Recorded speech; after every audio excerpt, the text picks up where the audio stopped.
භගවතෝ අරහතෝ සම්මා සම්බුද්දස්ස නමෝ තස්ස භගවතෝ අරහතෝ සම්මා සම්බුද්දස්ස නමෝ තස්ස භගවතෝ අරහතෝ සම්මා සම්බුද්දස්ස චත්තාරි මානි භික්ඛවේ කම්මානි මයා සං අභිඤ්ඤාය සච්චිකත්වා වේදිතානීති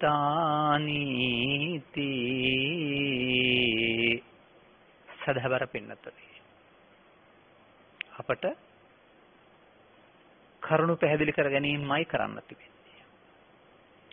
ඒ කරුණු පැහැදිලි කර ගැනීම තුළින් තමයි අපට මඟ නිවැරදි කරගන්න පුළුවන්.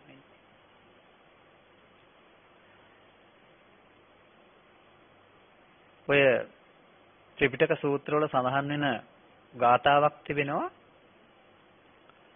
යතාපි නාම ජච්ඡන්தோ නරෝ අපරිනායකෝ ඒකදා යති මග්ගේන කුම්මග්ගේන යති ඒකදා කියලා. ಜಾති අන්දය නැත්තම් උපතින්ම ඇස්සන්ද පුද්ගලයා. ඔහුට මාර්ගෝපදේශකත්වයට දෙන්න කෙනෙක් නැත්නම්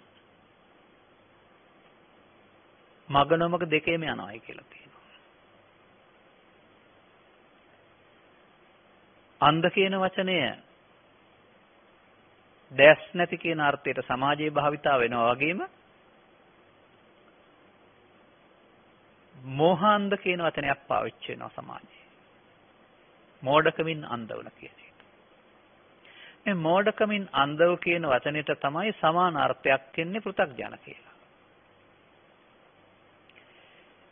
එබැවින් බුදු සමයේ යථාර්ථය පැහැදිලි කර දීම හැමවේදී පෘථග්ජනය අන්ධයි. එතකොට මාර්ගෝපදේශකත්වයක් නැති මගක තමයි යමින් ඉන්නේ. අපි ඒකට කියනවා අඳුරේ අතපත ගන්නවායි කියලා. අඳුරේ අතපත ගෑමෙන් ලැබෙන ප්‍රතිඵලයක් වශයෙන් බුදු සමයේ උත්තරීතර සැනසීම කෙනෙකුට ලබන්න බෑ. ආලෝකය ලැබෙන්න වෙනවා. ප්‍රඥාලෝකය. මේ බැවිනුයි නාලිකාවකට ප්‍රඥා කියන වචනේ හරියට වටින්නේ. ඒට සවන් දීම තුළින් ඇත්තටම ඊට සවන් දෙන අයගේ ප්‍රඥාව උදා වෙන්න ඕන. ඔබට ප්‍රඥාව උදා කර දීම තමයි අපේ ධර්ම දේශනාව තුළ බලාපොරොත්තු වෙන්නේ. වෙනත් කිසිදු ලෞකික අපේක්ෂාවක් ලාභයක් අපි බලාපොරොත්තු නැහැ. මේ කරුණු පැහැදිලි කිරීම සඳහා අපි අද සරල සූත්‍ර කීපයක එකතුවක් යොදා ගන්න කල්පනා කරනවා. ඒ සූත්‍ර 7ක එකතුවක්. අංගුත්තර නිකායේ පවතින කර්ම සූත්‍ර කියලා කියන්නේ.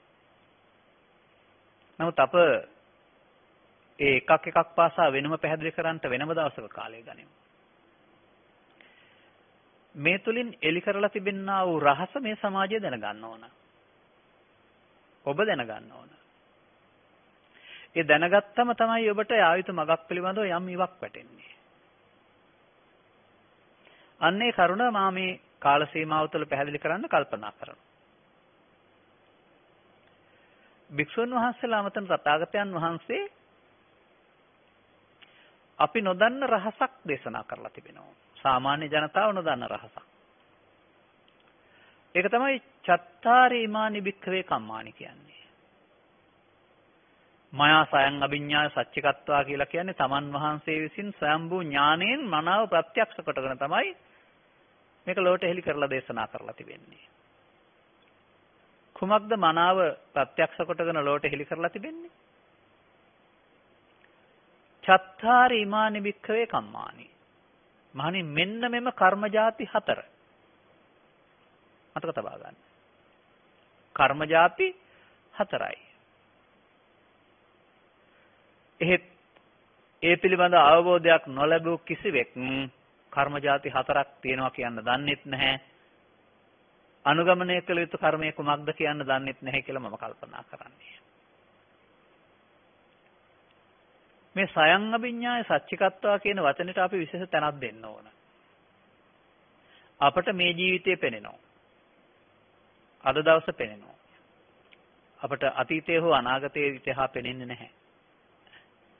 එබැවින් තථාගතවරු ජීවිතයේ ඉක්මවා යමින් මෙලොව පරලොව වශයෙන්, පරලොව සුගති දුගති වශයෙන්, පරලොව උද්ධම් භාග්‍ය සංයෝජන වශයෙන් ක්‍රියාත්මක කරන ආකාරය නොනින් ප්‍රත්‍යක්ෂ කරගෙනයි ලෝට හෙළි කරලා තිබෙන්නේ. එබැවින් අපට තථාගතයන් වහන්සේලා විශ්වාස කරලා පළමුව උන්වහන්සේලාගේ ඉගැන්වීම් විශ්වාස කරන්න වෙනවා. අවබෝධයට යාමට පෙර. මා සාමාන්‍ය සමාජයට කරුණු පැහැදිලි කිරීමේදී ඉතා ලුහුණු තැනකින් මේක ගන්නවා. අවමගුල් උත්සවයකට යන්න. කනගාටුදායක අවස්ථාවක් බලන්න. අපේ මව්වරුන්ට කර්මය මතක් වෙනවා. එතකොට කර්ම කියන වචනේ උන් පාවිච්චි කරන්නේ පව් කියන අර්ථයෙන්. දුක් විපාක වෙනත් දෙන්නේ පෙර කර්මයක් විපාක දීලා. ඔවුන්ට අමතක වෙනවා සැප විපාකත් කර්ම විපාක කියලා. එබැවින් කම්ම කියන මේ පදය සිංහලට දුක් විපාක කියන අර්ථයට පරිවර්තනය කරගන්න එපා. එතකොට කර්ම જાති එකයිනේ තියෙන්නේ. නමුත් බුදුරජාණන් වහන්සේ වදාරන්නේ හතරක්. එබැවින් ඔබ හතර ගැනම දැනුවත් වෙන්න ඕන. තවත් ටිකක් දිනු අඩියට ආපුවාම පව්පින් කියලා දෙකක් ඇත. එතකොට පුණ්‍ය කර්ම අපුණ්‍ය කර්ම. මේ සීමාව තුළ තවත් පිරිසක් ඉන්නවා. නමුත් එයත් නිවැරදි නැහැ. මේ හතර මොනවද? හතරේ අනාගතය මොනවද? හතරෙන් ඔබ රැඳී සිටින්නේ කොතැනද? ඔබ යා යුත්තේ කොතැනටදයි මනාව හෙළි කරනු ලබනවා. අනේයි වැදගත් වෙන්නේ. ස්වයංභූ ඥාණයෙන් ප්‍රත්‍යක්ෂ කර දේශනා කළා වූ මේ ක්‍රියාකලාපයන් මිනිස්සුන්ගේ කියවම පරිමිතින අර්ථය කියවෙන්නේ නැහැ. මනුස්ස වර්ගයාගේ සිත කය වචන මුල් කොටගෙන චේතනාව මුල් කොටගෙන ක්‍රියාත්මක වෙන දෙයක්. අපි මේ කාල වේලාවන්ගේ හැටියට මේ කර්ම જાති හතර විග්‍රහ කරගන්න බලමු. හතරම විග්‍රහ කරන බලාපොරොත්තුකුත් මගේ ළඟ නැහැ. හතරේ අනාගතේ විග්‍රහ කරමින් අපි ඉන්නේ කොතනද කියලා තේරුම් කරලා දෙන්න. බැවින් යායුත්ත කොතනද කියන එක පැහැදිලි කරන්නයි මම කල්පනා කරන්නේ.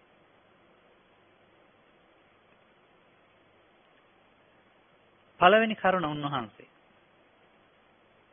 කතමානි චත්තාරි නැත්තම් මොනවද මේ හතර කියන විමසුම් සහගත ප්‍රශ්න ඉදිරිපත් කරන උන්වහන්සේ ඒට පිළිතුරු ලබා දෙනවා. පළවෙනි එක අත්තිබික්ඛවේ කම්මං කන්නං කන්න විපාකම්. ජීවත් වෙන්න ගිහින් මිනිස්සු කරන ක්‍රියාකාරකම් සිතින් කයෙන් වචනෙන් උන්වහන්සේ වදාරනවා කන්න කම්ම සහ කන්න විපාක කියන බෙදීමකට ලක් කරලා. කන්න පදය කළුයි අර්ථය. නමුත් මෙතන කන්න පදය ගන්නේ කළු අර්ථය පෙන්වන්න නෙවෙයි. පව්කම් සම්බන්ධීකරණයේ දුක් විපාක. කර්ම විපාක. කර්ම කරාම දැන් ඉදිරියට මතු දවසක මතු ජීවිතයක විපාක විඳින්න පුළුවන් සම්බන්ධීකරණයක් ඇති වෙනවා. සම්බන්ධයක් ඇති වෙනවා. මේ කර්ම විපාක න්‍යාය බෞද්ධයින්ට පමණක් වළංගු එකක් නෙමෙයි, සීමාව එකක් නෙමෙයි. සමස්ත මිනිස් සමාජයටම වළංගු දෙයක්. සත සමාජයටත් වළංගු දෙයක්. එබැවින් එම න්‍යාය තේරුම් ගත්තාම ගැඹුරු ධම්ම අවබෝධයක් නැතත් යම් මට්ටමකට ඒක හොඳ පැත්තට හරවා ගන්න පුළුවෙනි. තේරුම් ගත්තේ නැත්නම් හොඳ පැත්තකටවත් හරවා ගන්න බෑ. හොඳ පැත්තකට හරවා ගැනීමෙන් පමණක් නතර වෙන්නවත් බුදුන් වහන්සේ වදාරලා නැහැ. එබැවින් මේ හතර තේරුම් අරගෙන බුදු සමයේ ගැඹුරු හරය හොයන අය වශයෙන් ඔබ මේ හතරෙන් කොතන සිටිය යුතුයිදයි තේරුම් ගන්න ඕන. කුමක්ද කන්න කම්ම කන්න විපාක සම්බන්ධීකරණයෙන් පෙන්වන්නේ? අපි මේ ජීවත් වෙනකොට යම් යම් ක්‍රියාකාරකම් කරනවා. මේ ක්‍රියාකාරකම් වලදී බුදුන් වහන්සේගේ ඉගැන්වීමේ පවතිනවා චේතනාව මුල් වෙන බව. මේ චේතනාවේ පවතිනා වූ වැරදි කාරණු ටිකකට කියනවා ලෝභය, දේශය, මෝහය කියලා.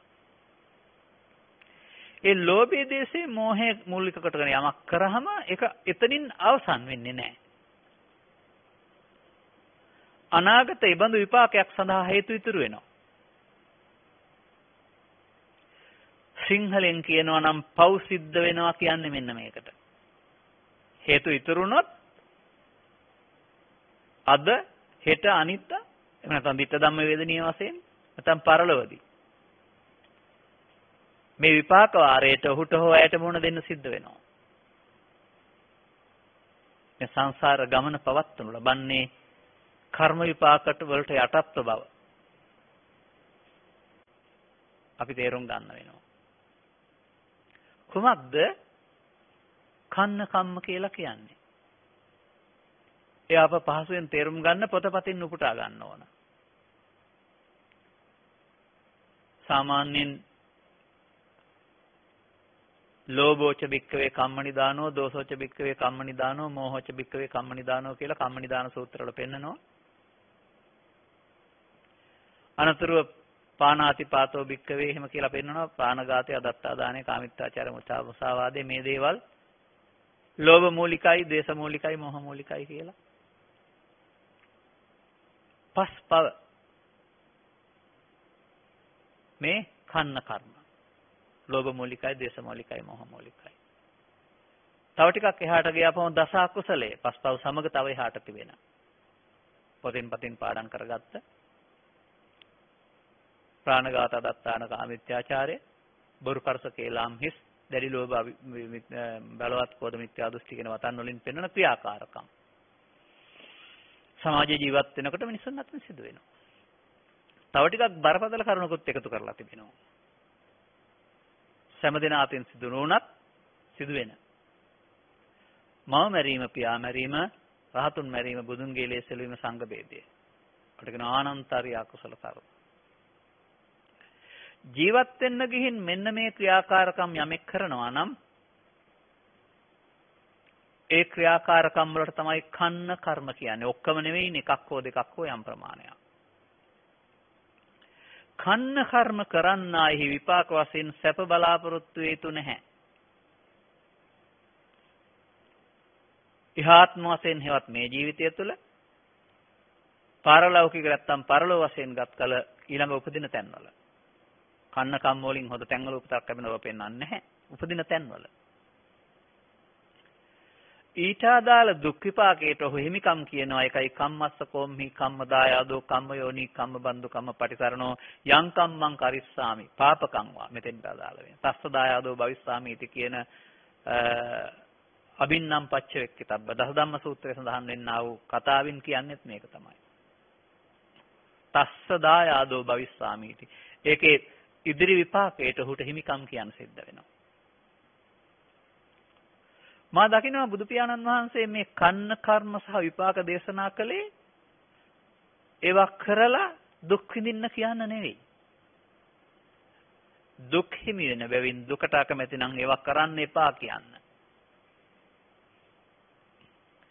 අන්න කෙනෙක් ආගම දහම නොතේරෙනකොට, පිනපව නොතේරෙනකොට, පින්පව විපාක විශ්වාසය නැති වෙනකොට ජීවත් වීම පරමාර්ථය වශයෙන් ගන්නවා. ජීවිතයේ තියෙන භවෝග සම්පත් යාන වාහන ලෝකෝත්තර සැප වශයෙන් සලකනවා. ඒවා උපයා ගැනීම සඳහා සුරාව සූද දුරාචාරය වැනි ඕනෑම දුස්චරිතවාදී ක්‍රියාවලියක් ජීවනෝපාසයෙන් යොදා ගන්නවා. නිරන්තරයෙන් දිවා රාත්‍රී දෙකේ ඔහුගේ සිත ලෝභයෙන්, දේශයෙන්, මෝහෙන් පෝෂණය වෙනවා. පව් පුරවා ගන්නවා කියන්නේ ඒකට තමයි. අබෞද්ධයන් පමණක් නෙමෙයි මේ පව් පුරවා ගන්නා වූ බෞද්ධ ලේබලේ තියෙන අයත් කොච්චර ලෝකේ ඉන්නවද, රටේ ඉන්නවද මේක දන්නේ නැතුව. දැන් මේ විපාක වාරයේ ලබා දෙන්නට හේතු ඉතුරු වීම ඔහුගේ අනාගතය සකසනු ලබනවා.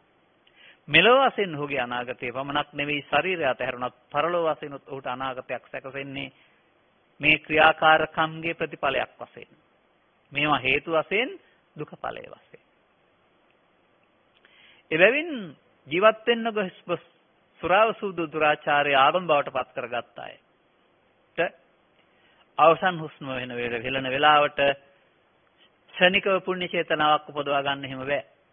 නිරන්තරයෙන් පුරුදු කරගත් එක ස්වයංක්‍රීයව වෙන්නේ. එවිට ඒ බඳු අයට සිදු වෙන්නේ පවෙන් පරලෝ යන්න. අන්න ඒක පරලෝ යාම. පවෙන් පරලෝ යාම. පවෙන් පරලෝ ගියොත් කොහෙද උපදින්නේ? දුක්ගතින් උප්පජ්ජති. මතක තබා ගන්න. දුක්ගති දුක් සහිත තැන්. මේ දුක් සහිත තැන් තිරසන්ගත සහ අසුර ප්‍රේත නිරි ආදී කොට ඇති අපා කියන වචනෙන් සඳහන් කරන පරලෝ උත්පත්තියට පත් වෙනවා. එතකොට කන්න කම්ම කරන්නා වූ අය මෙලොව වශයෙන් ඊට අදාළ විපාක වාරයන් උරුම කර ගන්න අතර පවෙන් පරලෝ යාම නැමැති සසරේ ගමන් කිරීමේ මඟ ඒ තුලින් උරුම කරගනු ලබනවා. දැන් ඔබ හිතනවාද ලබාගත් මනුස්ස ජීවිතය තුළ ලබාගත් බෞද්ධ ජීවිතයක් තුළ කෙනෙක් පවෙන් පරලෝ යනවා නම් ඔහු බෞද්ධයෙක් වෙලා හිටියයි කියලා. ඔහු බුදු පියාණන් වහන්සේගේ ඉගැන්වීම විශ්වාස කරයි කියලා. මානම් කල්පනා කරන්නේ සදහැවත් කිසිදු බෞද්ධයෙක් පවෙන් පරලෝ නොයා යුතුයි. පවෙන් පරලෝ ගිය අය පිළිබඳව සත්‍තිකූට අජගර කියන പ്രേත වස්තු සද්ධර්ම රත්නාවලී කතා තියෙනවා. විපාක විඳින හැටි අහගන්න, හොයාගන්න. പ്രേත වස්තු වල පෙන්වලා තිබෙනවා මේ പ്രേතයින් මොනවා කරලාද එහෙම ඉපදුනේ කියලා. එබැවින් සාංශාරිකව manussකම අතහැර දමමින් දිගු කාලීනව ආපහු ගොඩ එන්නත් බැරි. ලේසිකට ගොඩ එන්න බෑ.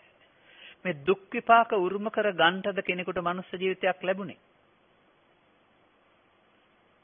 ඒ තේරුම් ගන්න වෙනවා හැම කෙනෙක්ම.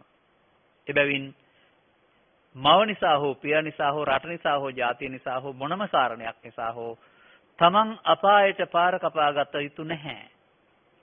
කන්න කම්ම නොකල යුතුයි කරන්න නෙමෙයි දේශනා කළේ. එතකොට මේ කර්මෙන් පරලෝ යන එක කර්ම මාර්ගයේහි බාලම එක. මතක තබා ගන්න. පළවෙනි එක බාලම එක. එකක් විතරයි අපි විග්‍රහ කළේ. එයින් අපි පැහැදිලි කරන්නේ නිදහසට කරුණ ඉදිරිපත් කරන්න එපා කවුරුවත්. කන්න කම්ම නොකල යුතුමයි. මන්දයත් අනාගතයට සංසාරික සම්බන්ධතාවය දුගතිගාමී පැත්තට පාර කපා දෙන බැවින්. උසස් මනුස්සත්වයකින් පරලෝ යන්න ලැබෙන්නේ නැහැ. පිරිහුණ මනුස්සත්වයකින් පරලෝ යන්න වෙන්නේ. එතකොට මිනිස් ජීවිතයෙන් ලබාගත් මිනිස් ජීවිතයෙන් ඔහු වැඩක් ගත්තේ නැති කෙනෙක් වෙනවා. ආපහු එතෙන්ට වැටිලා අනේ අනික් කට්ටිය දෙන පිනකින් ගොඩ එන්න එහෙම කල්පනා කරනවා නම් ඒක ලොකු මෝඩකමක්. කෙනෙක් ලිඳට වැටිලා ගොඩ එන්න හදනවට වඩා හොඳ ඒ ප්‍රපාතයට නොඇටි ඉන්න එක නෙමෙයිද?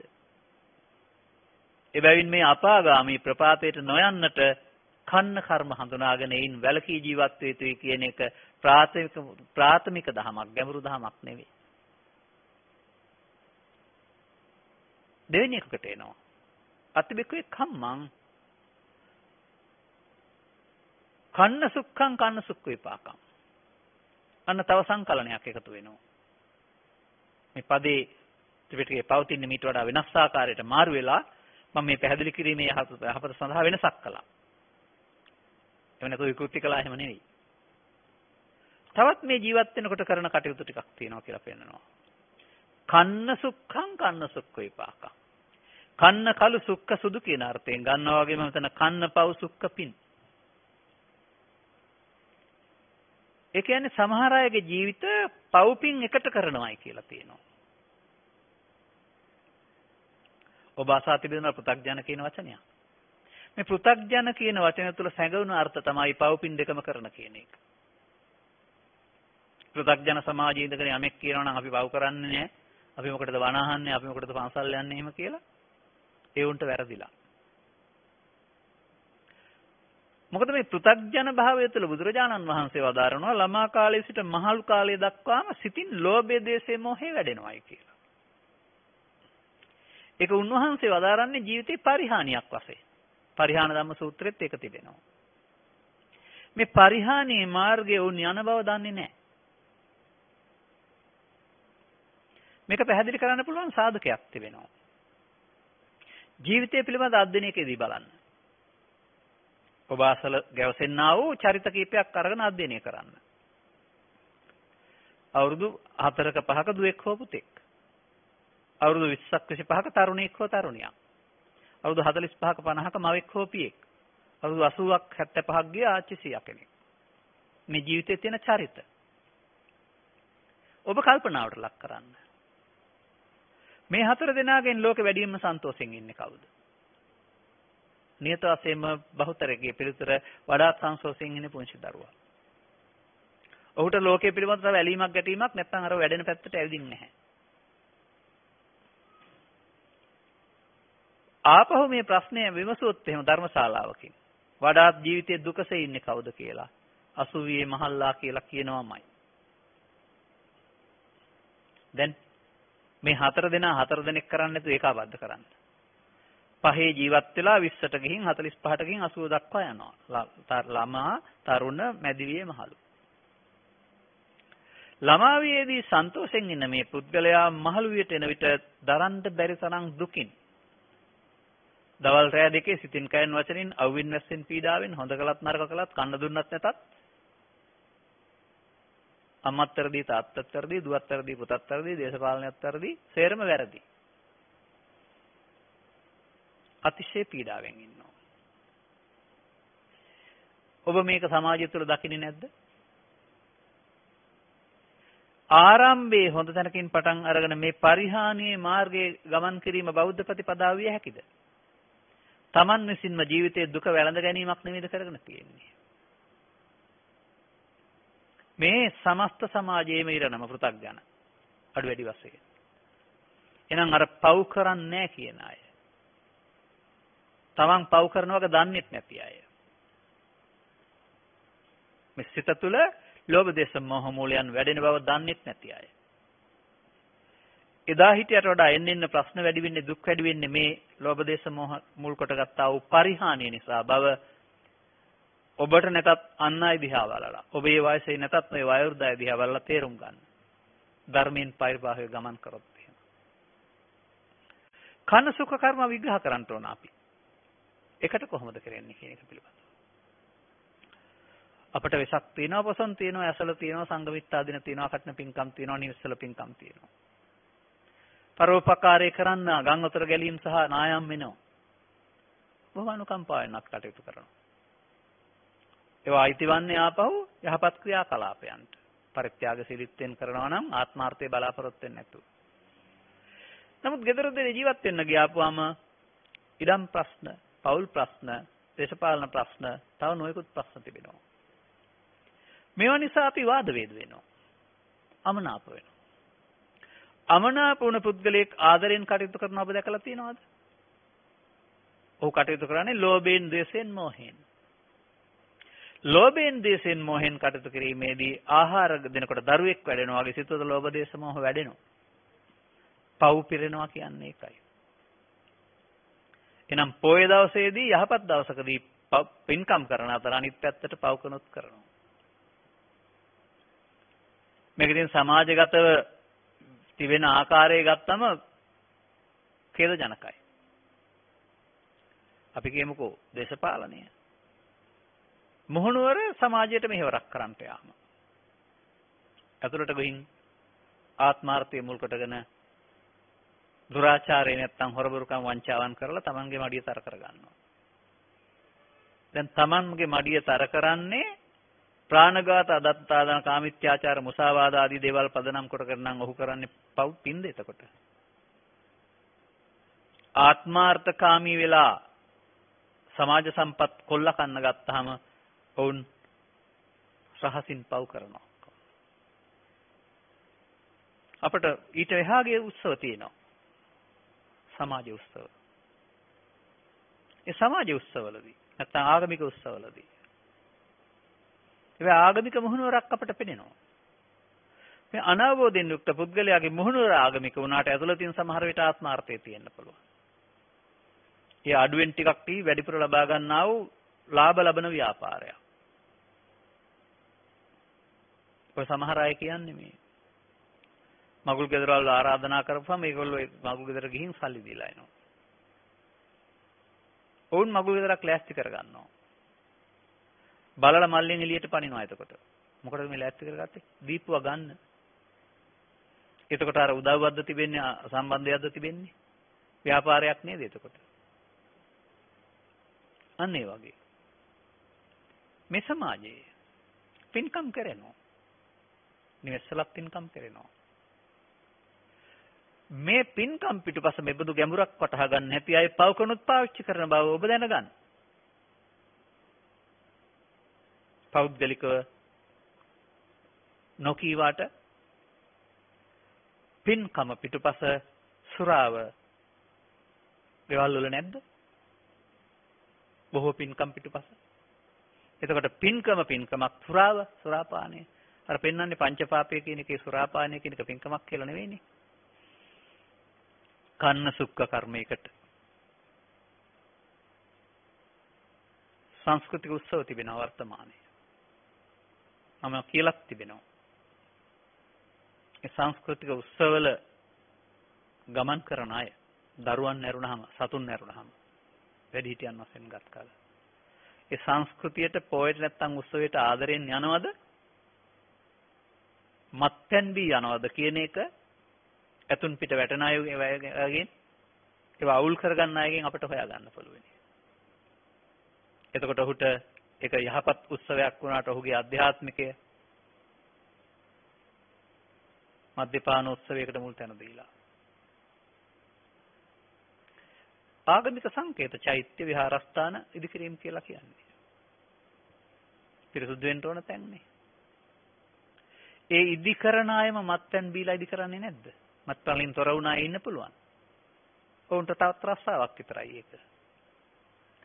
චෛත්‍ය ඉදිකිරීම පුණ්‍ය කර්මයක් වුණාට ඒකේ උඩ මත්පැන් පානය කරන එක පුණ්‍ය කර්මයක් වෙන්නේ කොහොමද? එතකොට ඔහුට අර ඒ පිළිබඳව වෘත්තීය වුණකමක් කරුණාම බෞද්ධකමක් එතන නැහැ. මේ සමාජයේ තියෙන දේවල් මම කියන්නේ. එබැවින් පෘථග්ජන සමාජය තුළ මේ පින්පව් දෙක කලවමේ කරනවාමයි. ඇයි කන්න සුක්ඛ විපාක විඳිය යුත්තේ නැත්තේ? ඒකයි තේරුම් ගන්න ඕන කරුණ. එතකොට ඔහු පවෙන් පරලෝක ගියා නම් දුගතිගාමී නමුත් පව්පින් දෙකෙන් පරලෝක ගියාවම ඊට අදාළ තැනුත් වෙන්නනවා. බුදුරජාණන් වහන්සේ ඔය ජානුස්සෝනි වැනි සූත්‍රවල පැහැදිලි කර වදාරනවා. ගවයින්, සුනකයින්, අස්වයින්, ඇතුන් වැනි සත්වයින් වෙලා ඉපදිලා නිවාසවල හෝ පූජනීය ස්ථානවල හෝ සැප විඳින්නේ කළ පින්කම් නිසා කියලා. තිරිසන්ගත සතා වෙලා ඉන්නේ පව්කම් කළ නිසා කියලා පෙන්නනවා. එතකොට එහෙමනම් පව්පින් දෙක එකට විපාක විඳින්න වෙන්නේ මිනිසුන් වෙලා නෙවෙයි. සතුන් බවට පත් වෙලා. අන්න ඒකයි. එතන පැහැදිලි කරලා තියෙන මේ කර්ම න්‍යායයේ තියෙන වැරැද්ද. මෙලොව වශයෙන් ගත් කල මිනිසත්කම තියෙන්න පුළුවන් ඊළඟ වතාවේදී බොහොම සැප සම්පත් ඇති නිවසක විහාරස්ථානයක ගවයෙක් සුනකෙක් ඇතෙක් අස්සෙක් වෙලා උපදින්න පුළුවන්. ඉන්න පුළුවන්. හොඳට සලකනවා. කන්න බොන්නත් දෙනවා. වෛද්‍යවරුත් ඉන්නවා. කෑම්බි මඩුවක් නැහැ. නමුත් දැන් ඔහුට කියන්න වෙන්නේ බල්ලා කියලා. මිනිස්සයා කියලා නෙවෙයි. සුනකයා කියලා. ඇතා කියලා. ඊට පස්සේ කන බොන විදිහේ කරුණාම ආය දහමක් ආගමක් පිළිබඳ තේරුම් ගන්නට උනක් වුන්ට නැහැ. අන්න මිනිස්කම හිමි වුණා. මෙවැවින් වඩාත් ප්‍රවේශම් විය යුතුයි බෞද්ධයින්. මේවා පිළිබඳ ගැඹුරු අවබෝධයකින් තොරව කන්න කම්ම සුඛ කර්ම එකට කරමින් ජීවිතෙන් එහා පැත්තට තවත් අගාධයකට අභාග්‍ය සම්මතනකට යන පාර හදා ගන්නවා. එයත් එහෙමනම් කල යුත්තක් නෙමෙයි නොකල යුත්තක්. අන්න ඒ බඳු දේවල් කරන අය ඒවට සවන් දීලා තේරුම් අරගෙන ඉන්න අතමිදෙන විදිහක් කල්පනා කරන්න වෙනවා. කන්නම් කන්න විපාකම් කර්ම මාර්ගයේ එක මාවතක්. කන්න සුක්ඛං කන්න සුක්ඛ විපාකං කර්ම මාර්ගයේ තවත් මාවතක්. ඒ දෙකම මරණින් මතු දුගතිගාමී බවට පවතිනවා. එහෙනම් අපි මේ දෙකටම කියන්න ඕන පවෙන් පරලෝ යාම. පවෙන් පිනෙන් කලව මේ පරලෝ යාම. පුණ්‍ය කර්ම අපුණ්‍ය කර්ම අපුණ්‍ය පුණ්‍ය කර්ම කලවමට කිරීම.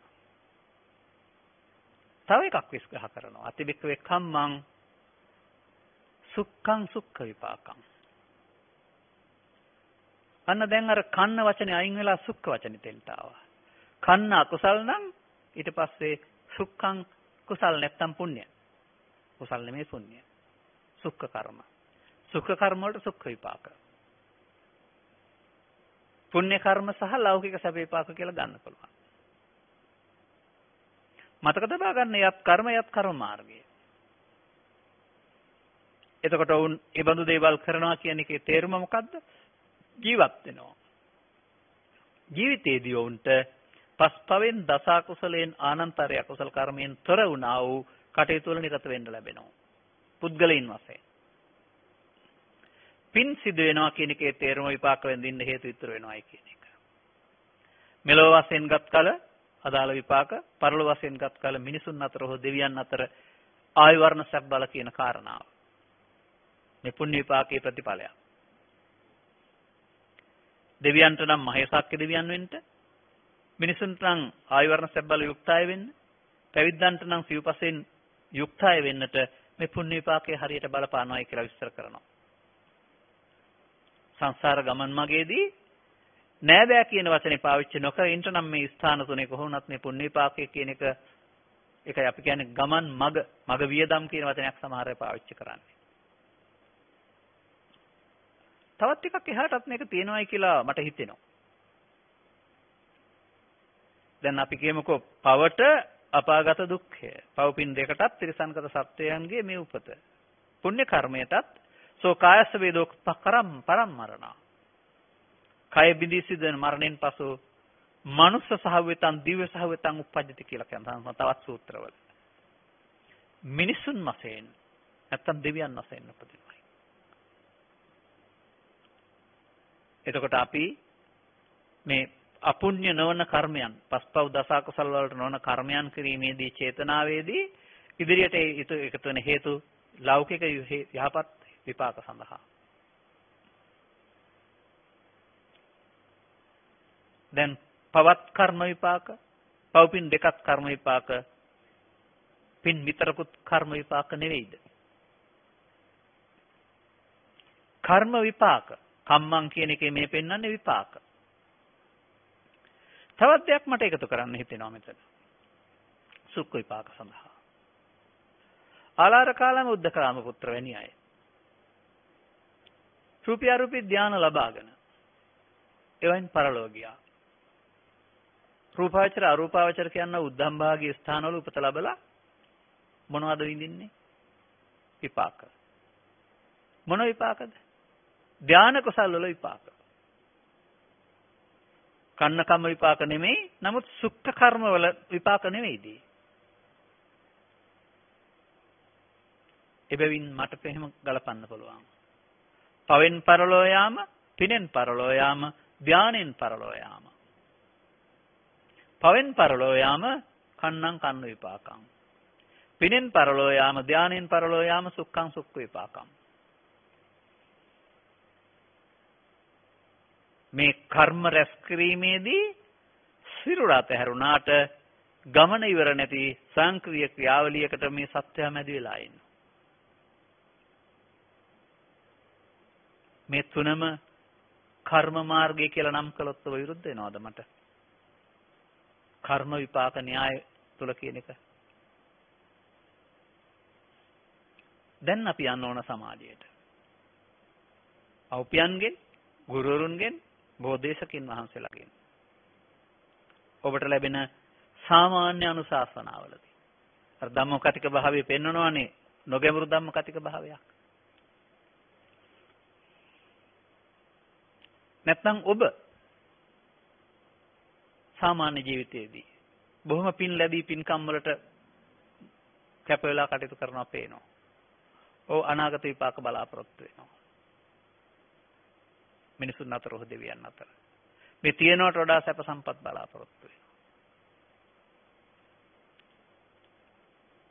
ඔබ බුදු පියාණන් වහන්සේ වදාළ ධර්මයේ ගැඹුරට සවන් දුන්නේ නැත්නම් ඔබ ඉන්නේ පෘථග්ජන භාවය තුළ.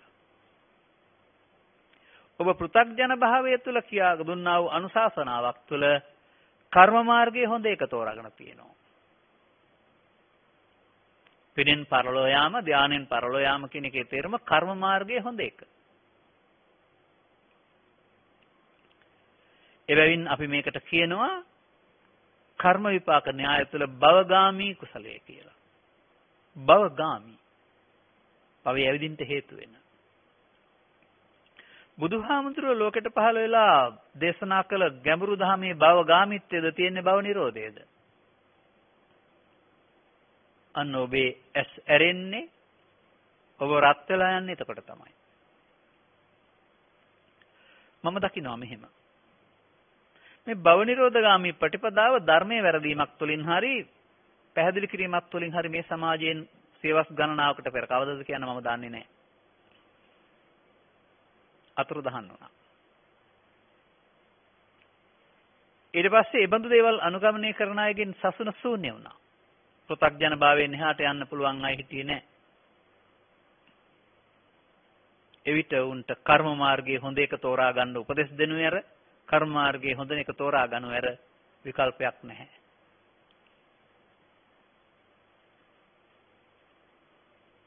පෘථග්ජන කියන සමාජයේ බෞද්ධයින් මේ කර්ම මාර්ගයේ හොඳ එක තෝරා ගත්තයි නේද?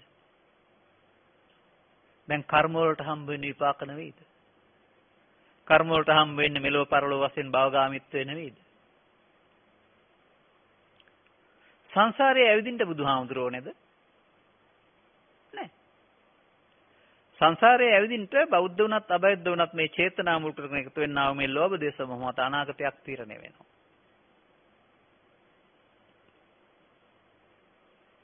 මතක තබා ගන්න ඕන කරුණ. අප තේරුම් ගත යුතු වැදගත් කරුණ තමයි. තවත් එකක් මේ සූත්‍රවල තියෙනවා. මම ඒක විස්තර කරේ නෑ තව. මෙන්න මේ ඉදිරි විස්තර වේ යුතු එක විස්තර නොවන නිසා තහ සමාජයේ පිළිබඳ අවබෝධයක් නැති නිසා. ඒ හතරවෙනි මාවත මේ සමාජයෙන් වැසී පවතිනවා. ඒ පිළිබඳ පැහැදිලි කිරීමට දාන්න අය අඩුයි. ඒක යන්න ඕන අයත් නැහැ. මොකක් හෝ හේතුවකින් ඒක වැහිලා. ඒක වැහුණු නිසා අපිට මේ මාර්ග තුනෙන් එකක් තෝරා ගන්න වෙලා තිබෙනවා.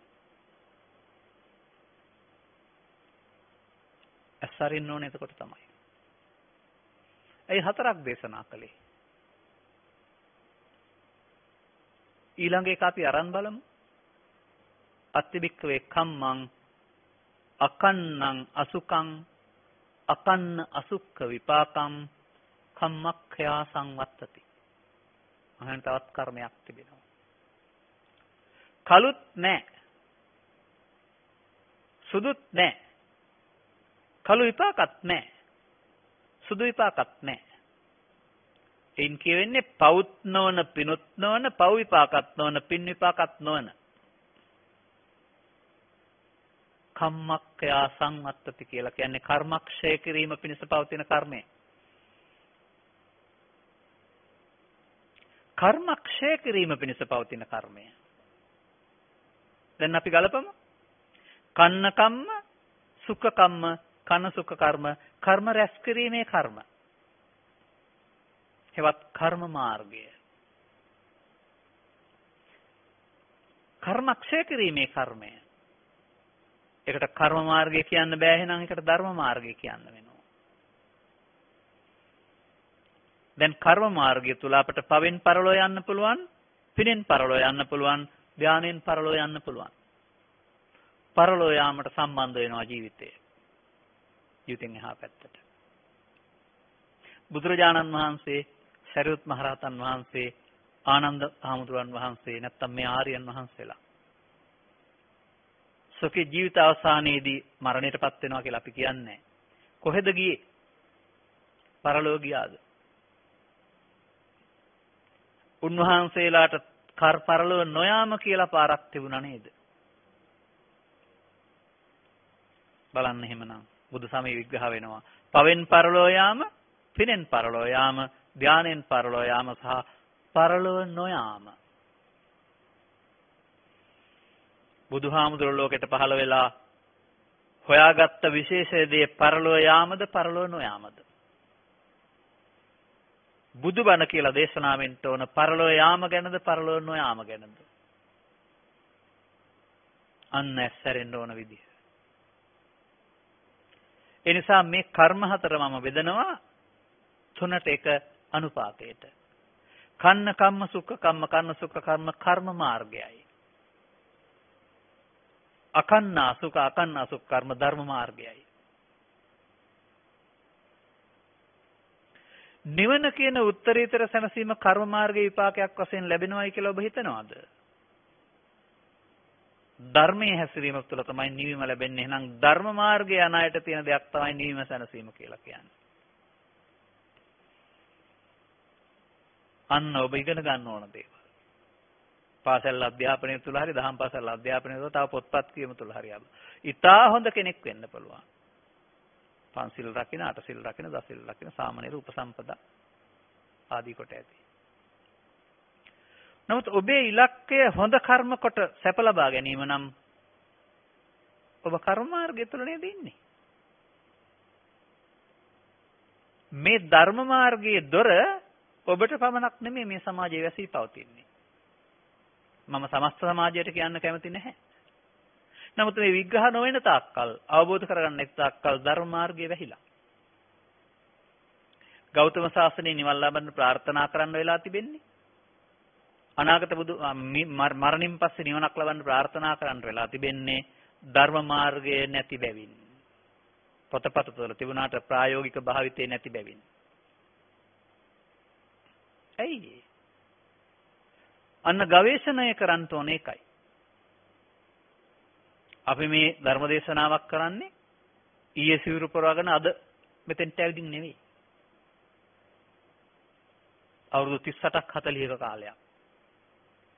බුදුන් වහන්සේ අපේ සැනසීම පිණිස දේශනා කළ ධර්මයේ කුමක්දයි පොතපත කියවමින් අනිකුත් දර්ශනයන් කියවමින් සහ ප්‍රායෝගිකව අනුගමනය කරමින් වෙන්නේ මොනවද, වෙන්න ඕන දේ මොනවද පිළිබඳව අපට අවබෝධයක් තිබෙනවා. මේ බැවින් පෘථග්ජන කියන සමස්ත සමාජයේම ඉන්නේ අගාධයක. ඔවුන්ට කර්ම මාර්ගයේ හොඳ එකේ පිහිට ඇරුණාම ධර්ම මාර්ගයේ පිහිට නැහැ. ඔව් කියාවි ධර්ම දැහැමි ජීවිතයක් කියලා. ඒක වැරදි. ඒ දැහැමි බවත් තාපහු තියෙන ලෞකිකයේ තුල. පෘථග්ජන භාවයේ තුල. මේ වත්මන් සමාජයට සවන් දෙන්න. උගතුන් බුද්ධිමතුන්, ගිහි අය පැවිදි අය බොහොම ආඩම්බරයෙන් කියන වචනයක් තියෙනවා. අපි තාමත් පෘථග්ජනයි කියන එක. මම නම් කල්පනා කරන්නේ පෘථග්ජනයි කියන එක ආඩම්බරයට වචනයක් නෙමෙයි, ලැජ්ජා වෙන්න කාරණයක්. බුදුන් වහන්සේ ලෝකට ධර්ම දේශනා කරමින් ආරම්භයේ පටන්ම මොකද කරලා තියෙන්නේ? ආර්ය පුද්ගලයන් නැති කරලා.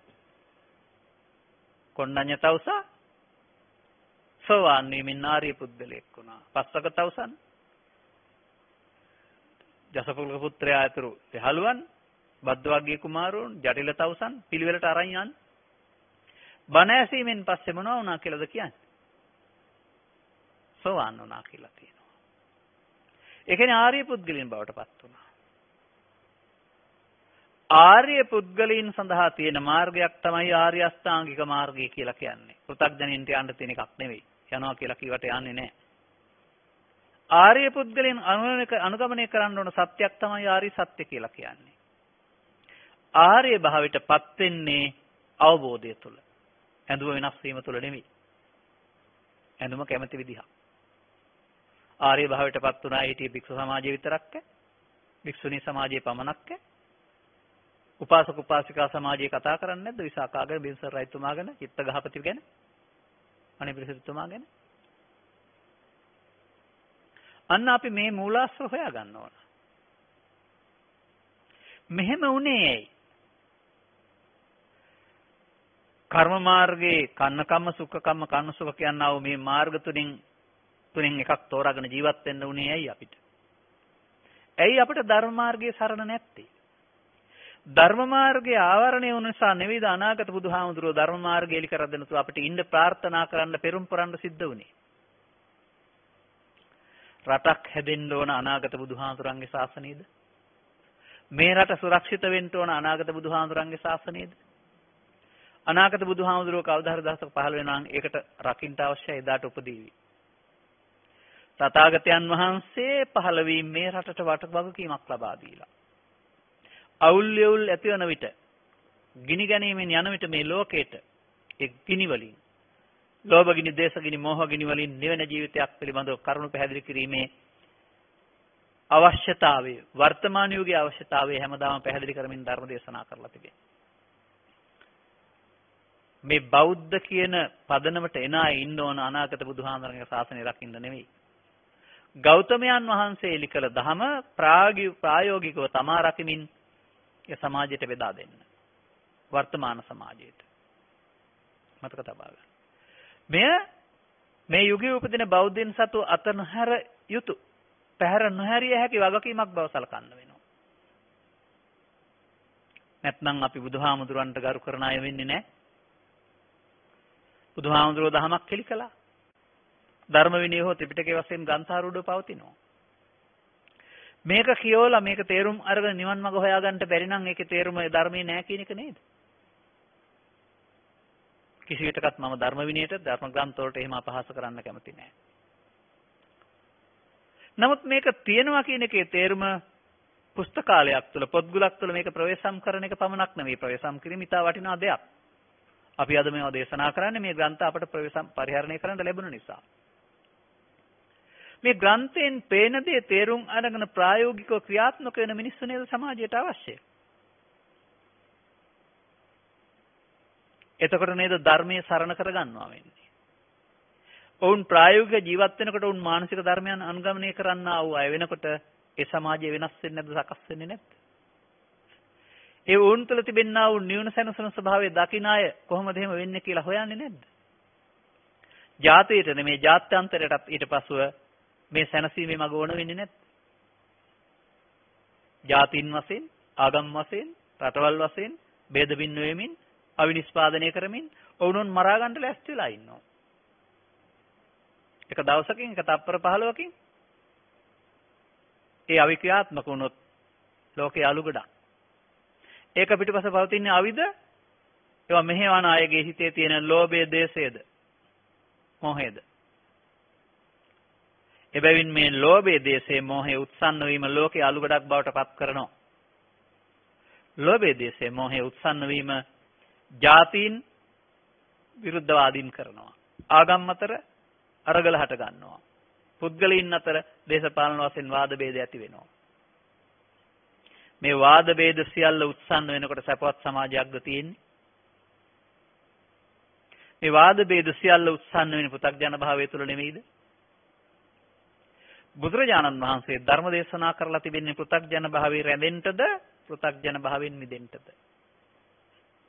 අන්න ඔබ සවන් දෙන්න ඕන කාරණාව.